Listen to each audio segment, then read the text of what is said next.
pregnant American woman, her Canadian husband and their 3 children have been freed from captivity by Pakistani security forces, nearly 5 years after being taken hostage by the Taliban in Afghanistan. The couple, American Caitlin Coleman, 31, and her American husband, Joshua Boyle, 33, were kidnapped by the Taliban in 2012, while they were traveling as tourists in Afghanistan, and were held in captivity since. Coleman was pregnant when she was kidnapped. The couple had 2 more children born in captivity.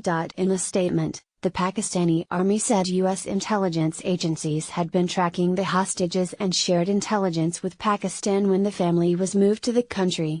U.S. officials confirmed there was intelligence about their location in recent days, that was shared with the Pakistanis.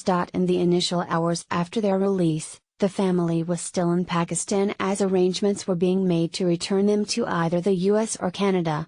The operation by Pakistani forces, based on actionable intelligence from U.S. authorities, was successful. All hostages were recovered safe and sound, and are being repatriated to the country of their origin, the statement said. The success underscores the importance of timely intelligence sharing, and Pakistan's continued commitment towards fighting this menace through cooperation between 2 forces against a common enemy. It is possible that the successful recovery of the family was what was being referenced Wednesday when President Donald Trump told a crowd in Pennsylvania that something happened today where a country that totally disrespected us called with some very, very important news. Trump did not disclose what country or any details involved, but said one of my generals came in and they said, "You know, I have to tell you, a year ago they would have never done that. This is a country that did not respect us. This is a country that respects us now.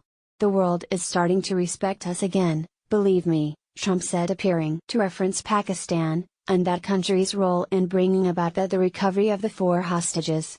U.S. intelligence officials believe the couple was being held by the Haqqani network, a branch of the Taliban believed to be responsible for some of the group's most violent and sophisticated attacks. In December, the commander of U.S. forces in Afghanistan, General John Nicholson, said the Haqqani network held a total of 5 American hostages. The Taliban released a proof-of-life video of Coleman, Boyle and their 2 children in December 2016, where Coleman addressed President Barack Obama and then President-elect Trump, saying the Taliban are not going to simply release our family easily, because it is correct. They want money, power and friends. We are told there are Afghans who are prisoners in Kabul that these men care about.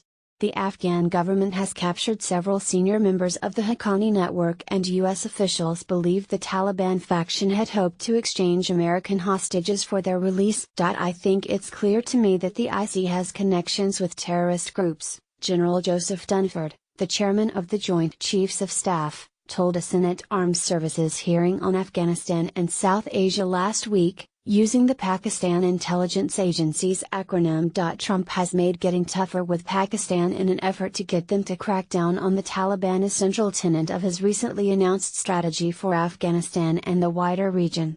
"We can no longer be silent about Pakistan's safe havens for terrorist organizations, the Taliban, and other groups that pose a threat to the region and beyond," Trump said during his August speech announcing the new strategy. And while Trump labeled Pakistan a valued partner in the past, he also said the U.S. had been paying Pakistan billions and millions of dollars at the same time they are housing the very terrorists that we are fighting. "That will have to change, and that will change immediately," Trump added, saying no partnership can survive a country's harboring of militants and terrorists, who target U.S. service members and officials. Secretary of Defense Jim Mattis has already withheld millions in military funding from Pakistan due to his inability to certify that Islamabad has taken sufficient action against the Haqqani network, a branch of the Afghan Taliban. The Taliban continued to hold other Western hostages, including U.S. citizen Kevin King, 60, and Australian citizen Timothy Weeks, 48. Both men were working as teachers at the American University of Afghanistan in Kabul, when they were forcibly kidnapped from a vehicle in August 2016. In September, 3 administration officials told CNN that U.S. Special Operations Forces from SEAL Team 6 attempted to rescue the 2 teachers shortly after they were kidnapped, but the captives were not at the location the U.S. forces raided.